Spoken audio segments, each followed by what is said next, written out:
바랍니다. 자, 오늘 본문 말씀 우리가 함께 읽었는데요. 오늘 제목은 표어하고 동일합니다. 나의 변화, 당신의 행복, 우리는 선교적 교회입니다 라는 표어로 말씀을 전하고자 합니다. 우리는 변화의 중요성과 행복의 필요성을 잘 알고 있습니다. 그런데 문제는 변화를 말할 때에 나는 변화하려 하지 않고 타인을 변화하려고 하는 경향이 많다는 것입니다. 행복을 말할 때도 나는 행복하기를 원하는데 상대방의 행복에 대해서는 별로 관심이 없다는 거예요. 여러분, 일반적인 세상 사람들의 모습은 이와 같습니다. 나는 변화되는 것에는 제외를 시키고, 하지만 나는 무조건 행복해야 되겠고, 여러분, 세상의 원리는 당신을 희생시켜서라도 나는 행복해야 되겠다라고 하는 자기중심적인 사고가 자리 잡고 있습니다. 하지만 기독교 정신은 예수님이 그러하셨던 것처럼 나를 희생해서라도 당신을 섬기고 행복하게 하겠다라고 하는 정신이에요. 과연 여러분에게 있어서 변화와 행복은 어떤 형태의 모습입니까? 게다가 사람들은요, 변화를 말할 때에 주로 외형적인 변화에 관심을 둘 때가 많습니다. 전에 비해서 키가 얼마나 더 자랐는지, 나이가 들어가면서 전보다 주름이 얼마나 더 많아졌는지, 살이 얼마나 더 쪘는지, 얼굴이 더 얼마나 예뻐졌는지, 이런 외형적인 변화에 관심이 많죠. 내면의 변화와 이 영적인 성숙이 참 중요한데 그것보다는 그저 외적인 변화에 관심을 둘 때가 더 많습니다. 외적인 변화에 관심을 갖다 보니 보이는 것에 실망할 때가 많지만 성경에서 우리에게 강조하는 것은 이 내면의 변화, 이 속사람의 변화에 대한 말씀을 많이 하시죠. 베드로전서 3장 3절 4절 말씀에 보면 이렇게 말씀합니다. 너희의 단장은 머리를 꾸미고 금을 차고 아름다운 옷을 입는 외모로 하지 말고 오직 마음에 숨은 사람을, 전에의 성경에서는 이 속사람이라고 표현을 했는데요, 오직 마음에 숨은 사람을 온유하고 안정한 심령에 썩지 아니할 것으로 하라.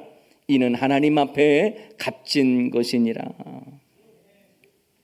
여러분, 이 외형의 변화에만 우리가 관심을 둘 것이 아니라 이 내면의 속사람의 강건, 영적인 성숙이 중요하다는 것이죠.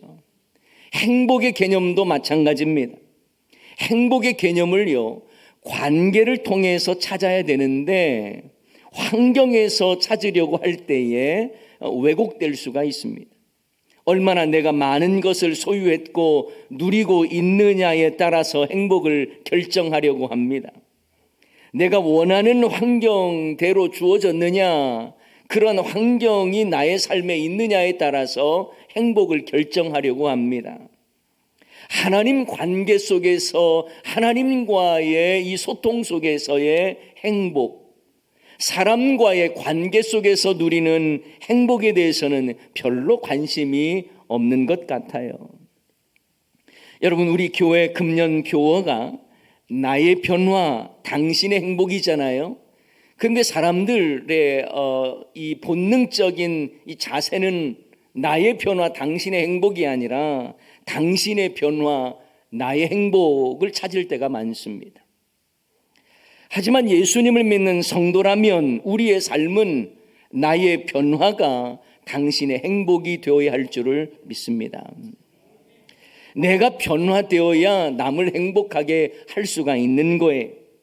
내가 하나님이 원하시는 모습으로 변화되지 않으면 누군가를 행복해 할 수가 없습니다. 내가 피스메이커가 되지 않으면 공동체를 평화롭게 할 수가 없는 거예요. 내가 변화되지 않으면 안 됩니다. 가정이 평안하지 않고 늘 갈등하는 이유를 근본적으로 따져 묻는다면 내가 변화되지 않았기 때문에 그렇습니다. 불행의 이유를 내가 아닌 다른 사람에게서 찾으려고 하니까 불평이 많아지고 원망이 되는 것이죠. 사실 우리는 남을 변화시키는 데에는 시간과 열정을 많이 쏟습니다만 내가 변화되는 데에는 별다른 관심과 또 많은 시간과 열정을 쏟지 않을 때도 많습니다. 어느 권사님이 신앙생활을 하면서 늘 마음에 무거움이 있었대요. 왜냐하면 교회의 또 다른 어느 권사님이 자기는 물론이거니와 다른 사람들을 너무 힘들게 하고 모진 말로 사람들에게 상처를 많이 주다 보니까 그분만 보면 마음이 무거워지고 힘들었다는 거예요. 그래도 그분을 위해서 늘 기도해야 되겠다 했답니다. 참 귀하지요. 저분으로 인해 상처받는 분들이 없도록 저분의 마음과 성품을 고쳐달라고 기도를 했대요. 사실 여러분, 미워하는 사람을 위해서 기도한다는 게 쉽습니까? 어렵죠.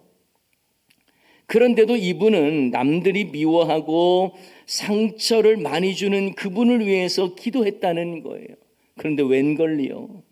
그분은 더 독해지고 더 말을 함부로 하고 성격은 더 세졌다는 거예요. 그래서 이분이 하나님께 불평하듯 이렇게 푸념 섞인 기도를 했다는 거예요. 하나님, 왜 제 기도 안 들어주세요? 왜 저분은 계속 더 사람들을 힘들게 합니까? 그런데 그런 기도를 하면서 하나님께서 이런 감동을 주시더라는 거예요. 나는 그 사람을 바꾸기보다 그 사람을 품을 수 있는 내가 되기를 원한다. 너는 왜 그 사람만 바꿔달라고 하니? 왜 너를 바꿀 생각은 하지 않니? 라는 그런 감동을 받은 거예요. 여러분, 하나님은 남을 바꾸어서 일을 이루시기보다 나를 바꾸어서 주님의 일을 이루시기를 원하십니다. 나의 변화를 통해서 주변에 있는 사람들이 행복해지기를 원하고 나를 변화시켜서 세상을 바꿔가기를 원하시는 거예요. 내가 변화되어야 나로 인해 다른 사람들도 행복해지지요. 세상도 아름다워지는 것입니다.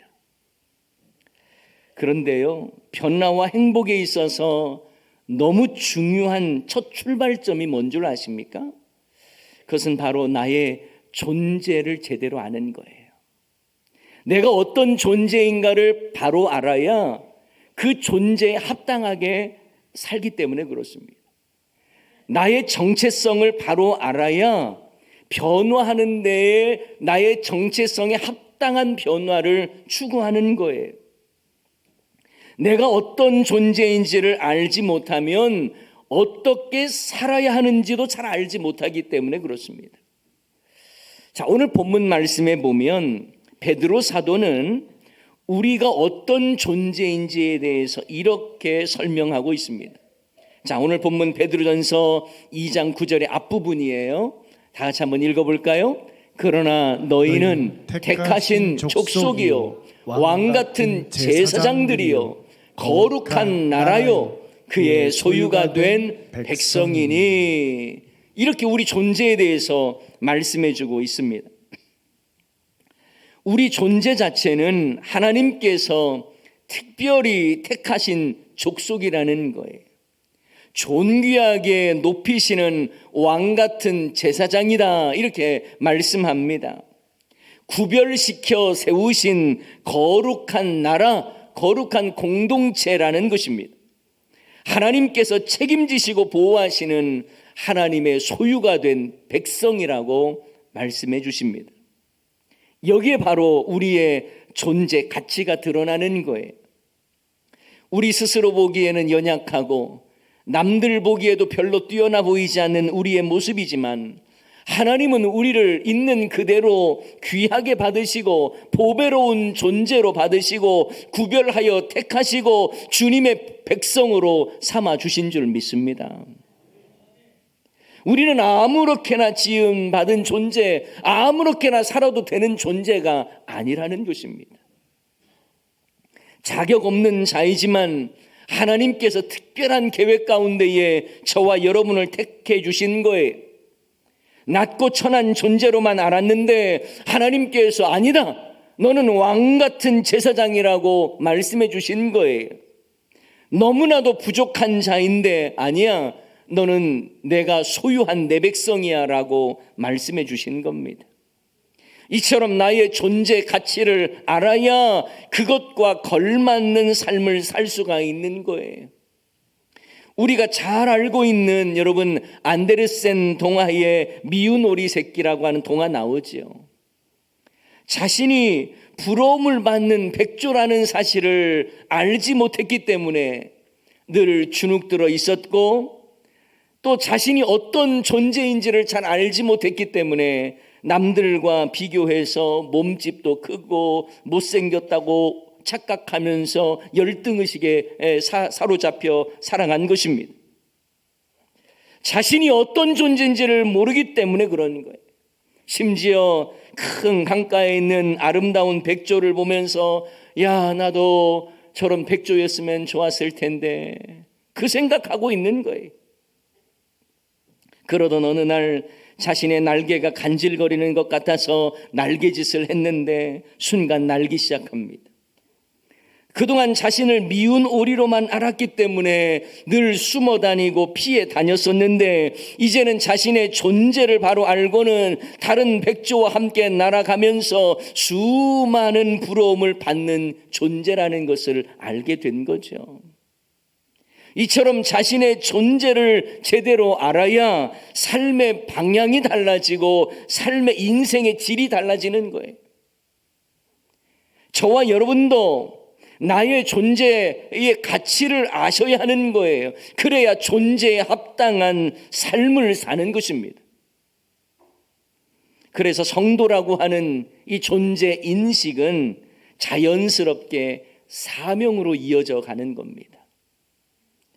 내가 어떤 존재인가를 분명히 알아야 내가 어떻게 살아야 하는지에 대한 사명을 알게 되는 거예요. 이런 점에서 존재는 사명을 향한다, 이렇게 말할 수 있습니다. 내가 하나님의 자녀라고 하는 이 존재 가치를 분명히 아는 사람이 내가 어떻게 살아야 하는지에 대한 사명을 확고하게 알고 그렇게 사는 거예요. 그래서 오늘 본문은 우리가 하나님의 택하신 족속이요, 왕같은 제사장들이요, 거룩한 나라요, 하나님의 소유가 된 백성이다, 이런 존재에 대해서만 말한 것이 아니라 그러기에 너희는 이렇게 살아야 한다라고 하는 사명을 우리에게 말씀해 주는 것입니다. 그 사명이 우리 앞에서 읽었던 그 본문 바로 뒤에 나오잖아요. 베드로전서 2장 9절 하반절에 이렇게 말씀하고 있습니다. 이는, 그러니까 너희가 존재에 대한 이야기를 하면서 이는 왜 그런 존재냐 이 말이에요. 너희를 어두운 데에서 불러내어 그 기이한 빛에 들어가게 하신 이 하나님이지요. 하나님의 아름다운 덕을 선포하게 하려 하심이라고 말씀합니다. 이것이 바로 사명입니다. 하나님은 우리를 어두운 데에서 불러내셨대요. 여러분, 이 말은요, 하나님께서 우리를 교회로 삼으셨다라는 말씀과 같습니다. 왜냐하면 교회라고 하는 헬라어가 에클레시아라고 하는 이 단어인데요, 이 단어의 의미가 불러냄을 받은 자들이라는 의미를 가지고 있습니다. 하나님께서 불러내셨다는 거예요. 하나님께서 우리를 어두운 데에서 불러내셨습니다. 교회 밖에 있던 우리가 교회가 되었다라는 의미를 가지고 있습니다. 또한 그의 기이한 빛에 들어가게 하셨다라는 말씀은 우리의 소속이 더 이상 어둠에 속한 자가 아니라 빛의 자녀가 되었다라고 말씀하시는 거예요. 소속이 달라진 것입니다. 에베소서 5장 8절 말씀에 이렇게 말씀합니다. 다 같이 읽습니다. 너희가 전에는 어둠이더니 이제는 주 안에서 빛이라. 빛의 자녀들처럼 행하라. 아멘. 우리의 소속이 달라진 것입니다. 우리를 교회로 택해 주셨고 그의 기이한 빛에 들어가게 하셨다라고 하는 것은 우리가 어둠에 속한 자가 아니라 빛에 속한 자다라는 말씀이에요. 이처럼 우리의 존재와 소속이 달라졌습니다. 변화된 거예요. 그렇다면 이제 우리는 어떻게 살아야 하는지 사명을 깨달아야 하는 것입니다. 자, 오늘 본문 말씀은 우리에게 너의 존재는 이런 존재야 라고 말씀하신 후에 너는 이렇게 살아야 돼 라고 하는 사명을 함께 말씀하시는 거예요. 여기에서 아름다운 덕, 그러니까 하나님의 아름다운 덕을 선포하게 하려 하심이다라는 말의 뜻은 무엇일까요? 하나님은 우리를 이렇게 귀한 존재로 인정해 주셨고 교회로 부르시고 빛의 자녀로 삼아 주셨는데요. 그 목적인 거예요. 하나님께서 우리를 통해 이루고자 하시는 이 존재론적 목적, 사명이 있다라는 것입니다. 그것이 바로 뭐라고요? 우리를 빛의 자녀로 삼아주신 그 하나님의 행하심을, 그 덕을 선포하라는 것입니다. 빛의 자녀답게 어두운 세상을 향해 빛을 비추고 어둠에 속한 자들을 또 빛의 자녀가 되도록 하나님의 아름다우신 덕을 선포하래요. 여기서 여러분 덕이라고 번역된 단어는 탁월함, 업적, 능력 이런 식으로 번역이 될 수 있는 단어입니다. 다시 말하면 하나님께서 어둠에 속한 자들을 불러 교회로 삼으시고 빛에 속한 자로 삼으셨기에 우리는 그 일을 행하신 하나님의 놀라운 능력, 하나님의 그 탁월하심 선포하며 살라는 것입니다. 우리를 참빛이신 예수님께 속한 자로 불러주셨기 때문에 이제 우리는 빛의 자녀로서 하나님의 행하심과 그 성품, 그 덕을 선포하며 살아야 된다는 것을 말씀하는 것입니다. 그런데 문제는 하나님께서 우리를 어두운 데서 빛으로 부르셨다. 아멘 합니다. 그런데 우리가 어떻게 살아야 하는지 사명에 대한 이야기를 하면 별로 관심이 없습니다. 나 구원받았네 여기에는 기뻐하면서도 구원받은 빛의 자녀로서 세상을 밝히며 하나님의 구원을 선포하며 살아야 됩니다. 이 말씀에는 제대로 반응하지 않을 때가 많습니다. 여러분은 어떻습니까? 한 영혼이라도 구원하려고 하는 복음의 열정이 있습니까? 어두움에 속한 자를 빛의 자녀로 인도하기 위하여 어떠한 열심과 수고를 하고 계십니까? 혹시 나 구원받았네에만 만족하며 살아가고 있는 건 아닙니까? 만약 한 영혼이라도 주님의 마음으로 찾아야 되겠다고 하는 그 마음과 결단과 열심이 없이 그저 한 해를 보낸다라고 생각한다면 다시 한번 여러분의 마음을 견고하게 결단하십시오. 여러분, 한 영혼의 구원도 제대로 감당하지 못하고 열심도 내지 않으면서 누군가에게 상처를 줘서 그 영혼이 교회를 떠나간다면 여러분, 이 죄를 어찌 하나님 앞에서 감당하겠습니까? 우리의 사명은 복음으로 살리는 사명이에요. 이 복음의 사명을 잘 감당하겠다고 하는 결단이 없이 한 해를 보내서는 안 되는 것입니다. 여러분, 전도회 기관에 속해 계시죠? 말만 전도회지 전도하는 일에 별 관심이 없는 건 아닙니까? 전도회 행사에 있어서 전도에 대한 열망이나 그런 내용이나 기도는 전혀 없고 그저 상반기 하반기 회비 걷어서 야유회 가는 것이 전도회 행사의 전부라면 이름 바꿔야죠. 친목회로. 전도회장과 임원들이 이거 잘 해주면 잘했다고 평가받는 분위기라면 전도회답지가 않은 거예요. 이름을 바꾸든지 사역을 바꾸든지 해야 하는 것입니다. 여러분, 새롭게 시작하는 이 한 해, 내가 빛의 자녀로 축복의 통로로서 누군가를 살리려고 하는 의지와 열정이 없이 그저 시간의 흐름 따라서 2025년을 시작한다면 이건 안 될 일이에요. 바라기는 우리 모두 영혼권을 위해 힘쓰겠다며 마음을 새롭게 하여 우리를 부르신 그 존재에 합당한 사명에 충실하게 반응하는 저와 여러분이 다 되시기를 주님의 이름으로 축원합니다.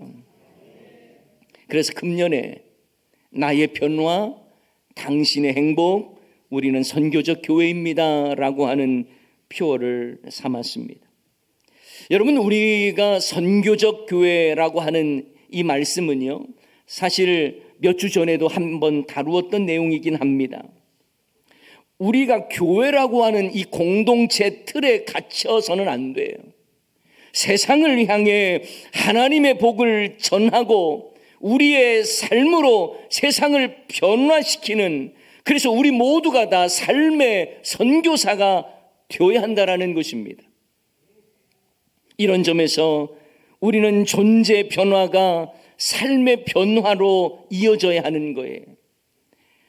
그래서 내 삶의 변화가 서로에게 주변의 행복을 전해주게 되고, 그래서 당신의 행복이 되고, 더 나아가서 세상을 향해서는 우리가 선교적 교회로서 역할을 잘 감당해내므로 세상을 밝게 하는 역할을 교회가 해야 하는 것입니다.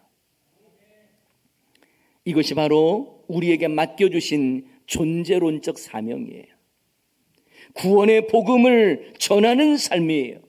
하나님의 그 아름다우신 덕을 선포하며 보여주는 것입니다. 하나님은 구원받을 자격도 공로도 없는 우리를 귀한 존재로 높여주셨는데, 우리는 그저 나 하나 잘 먹고 잘 살면 된다, 천국 가면 된다, 이런 개념으로만 살아서는 안 된다는 것입니다. 오히려 하나님께서 나에게 행하신 그 놀라우신 은혜, 그 탁월하심, 그래서 나를 통해서 일하신 하나님의 아름다운 덕을 선포하라는 것입니다. 하나님께서 나에게 베풀어 주신 은혜가 얼마나 큰지, 하나님의 그 선하심과 인자하심을 우리는 세상을 향해 증거하고 보여줘야 하는 것입니다. 이것이 바로 우리에게 맡겨주신 사명입니다. 여러분, 사도 바울이라는 사람 아시죠? 사도 바울도 예루살렘을 향해 떠나갈 때에 에베소 장로들을 초청해서 그에게 자신의 사명, 예수님께서 나에게 맡겨주신 사명에 대해서 이렇게 설명합니다. 자, 사도행전 20장 24절 말씀 한번 읽어봅시다. 내가 달려갈 길과 주 예수께 받은 사명, 곧 하나님의 은혜의 복음을 증언하는 일을 마치려 하면은 나의 생명조차 조금도 귀한 것으로 여기지 아니하노라. 아멘. 주께서 받은 사명, 이 주 예수께 받은 사명 뭐라고 나와 있습니까? 곧 하나님의 은혜의 복음을 증언하는 일, 이렇게 표현하고 있어요. 나 같은 자를 살리셨다고 하는 그 은혜의 감격 앞에 그 은혜의 복음을 다른 사람에게 증언하는 것, 이것이 사명이라고 말하는 것입니다. 여러분, 이것이 바로 선교적 교회의 모습이어야 합니다. 이것은 하나님께서 우리를 교회로 부르신 존재의 목적과도 연결되는 거예요. 우리의 존재 목적을 알기 때문에 우리는 세상을 향한 축복의 통로가 되어야 하고 선교적 교회로 살아갈 수밖에 없는 것입니다. 선교적 교회는 선교 행사를 했다고 해서 선교적 교회가 되는 것이 아닙니다. 저와 여러분의 삶이 선교적 삶을 살고 내가 세상을 향한 선교사로 살아가는 것이 바로 선교적 교회의 모습인 거예요. 우리 교회는 담장에 갇힌 교회가 아니라 담장을 넘는 축복의 통로로서 선교적 교회가 되어야 할 줄을 믿습니다. 이를 위해서 우리의 삶은 좀 더 긍정적이었으면 좋겠어요. 좀 더 친절했으면 좋겠어요. 불평보다 감사가 충만했으면 좋겠습니다. 저와 여러분을 누군가 볼 때마다 참 저분 마음에 참 기쁨이 있는 것 같다고, 저분은 보기만 해도 은혜가 된다고, 이런 소리를 듣고 살면 얼마나 좋을까요? 내가 변화되어야 가정도 변하고 환경도 변하고 이웃도 교회도 행복해지는 건데, 우리의 표정을 보면 마치 지옥을 경험하고 있는 것처럼 보여주면 되겠습니까? 만약에 가정해 봅시다. 우리가 중세시대에 살고 있는데 그냥 집도 없고 또 부모도 없고 해서 그냥 거리에서 쓰레기통 쥐어 찾아다니면서 쓰레기통에 먹을 것 있는가 뒤적거리면서 그렇게 살아간다고 생각해 보십시오. 거지라고 하는 거죠. 거지라고 생각해 보세요. 그런데 왕궁에서 사람들이 나와서 나를 20년 전에 왕이 잃어버린 그 왕자라고 말한다고 생각해 보세요. 그리고 나를 데리고 가서 왕궁에서 씻겨주고 또 왕자의 옷을 입히고 신분을 주었다고 가정해 보십시오. 얼마나 놀랄 일입니까? 그런데 왕궁에 갇혀 있는 게 너무 싫어요. 나 옛날로 돌아갈래요 하면서 갑자기 밖에 나와서 다시 거지 소굴로 들어가서 쓰레기통 뒤지면서 살고 있다면 참 안타까울 것 같아요. 여러분, 우리도 마찬가지라는 거예요. 예수님을 통해서 하나님의 자녀가 되었습니다.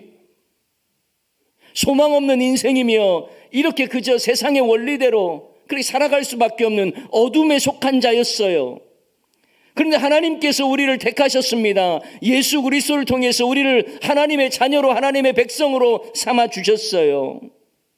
그런데도 불구하고 우리는 여전히 세상의 원리에 따라서 그렇게 세상적 방법으로 마치 거지의 자녀인 것처럼 세상의 쓰레기통을 뒤적거리며 살아서야 되겠습니까? 왕의 자녀는 왕의 자녀답게 살아야 하겠죠.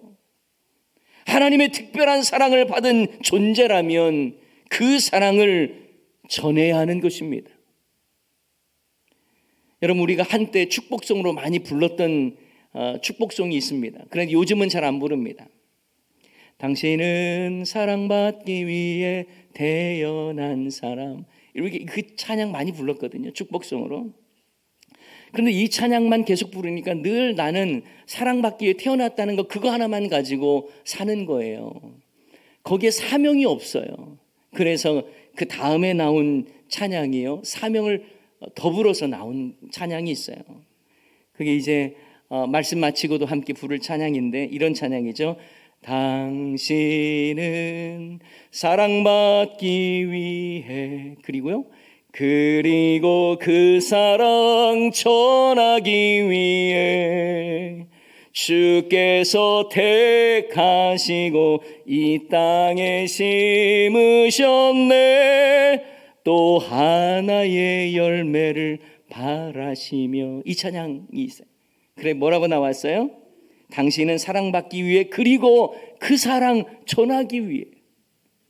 사랑만 받는 것으로 만족하면 안 된다는 거예요. 그 사랑을 전하는 자가 되어야 되는 거예요. 나 구원받았네, 여기만 만족하면 안 되는 거예요.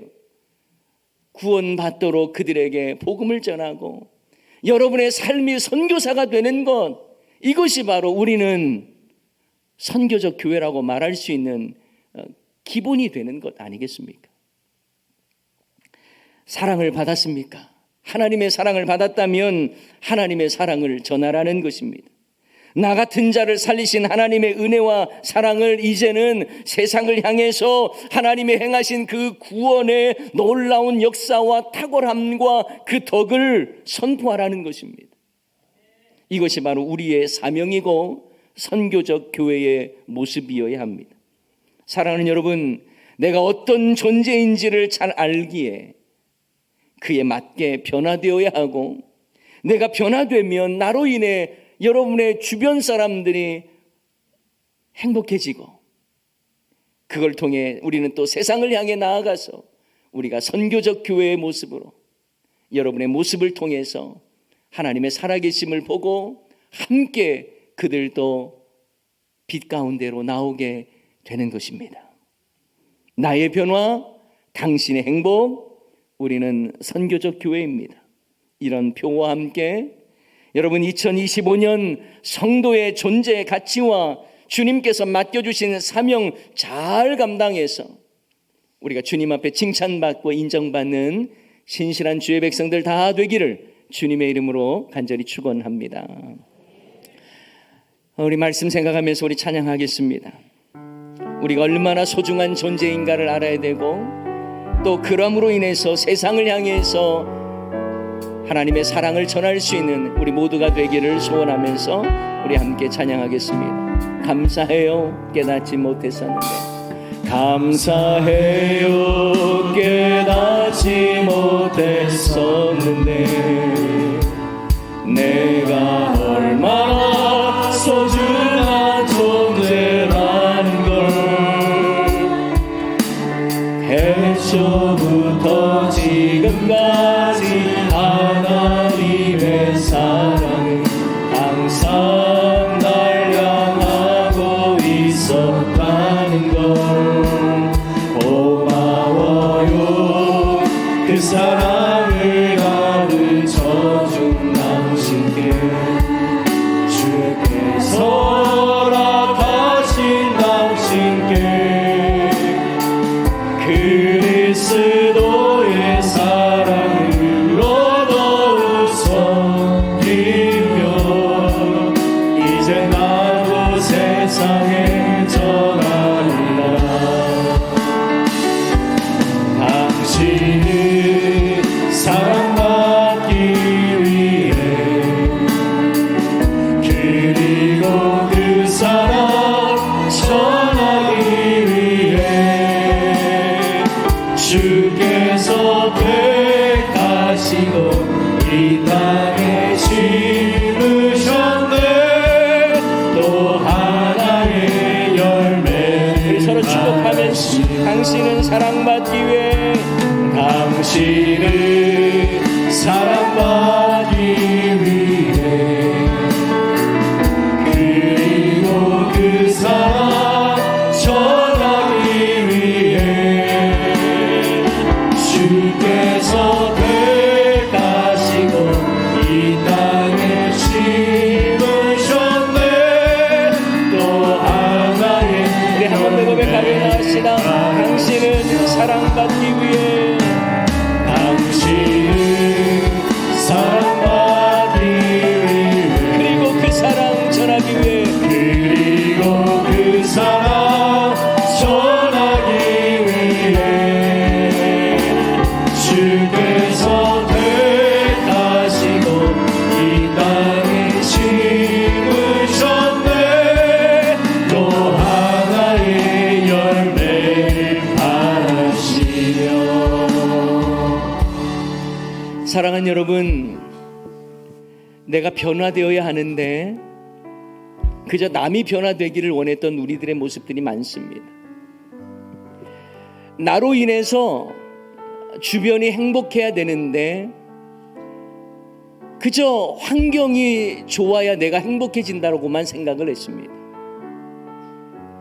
선교적 교회는 그냥 교회가 알아서 하는 것이라고 생각을 했습니다. 아니요. 내가 선교적 교회로서 선교사로 살아가는 거예요. 세상은 그냥 알아서 밝아진다고 생각을 했습니다. 아니요. 내가 빛의 자녀이기 때문에 빛의 삶을 살아가야 하는 것입니다. 그래야 세상이 아름다워지는 거예요. 여러분 이 시간 말씀 기억하면서 우리 함께 기도하며 우리 교회가 2025년 나의 변화, 당신의 행복, 우리는 선교적 교회입니다라고 하는 이 마음, 이 자세로 나아가기를 원하는데 주여 나를 그러한 모습으로 결단하며 나아가기를 원합니다. 내가 변화되기를 원합니다. 우리가 서로 행복하기를 원합니다. 세상을 향해서 선교적 교회의 삶을 살아가기를 원합니다. 이러한 결단을 담아서 우리 다 같이 주여 한번 외치고 함께 기도하도록 하십시다. 주여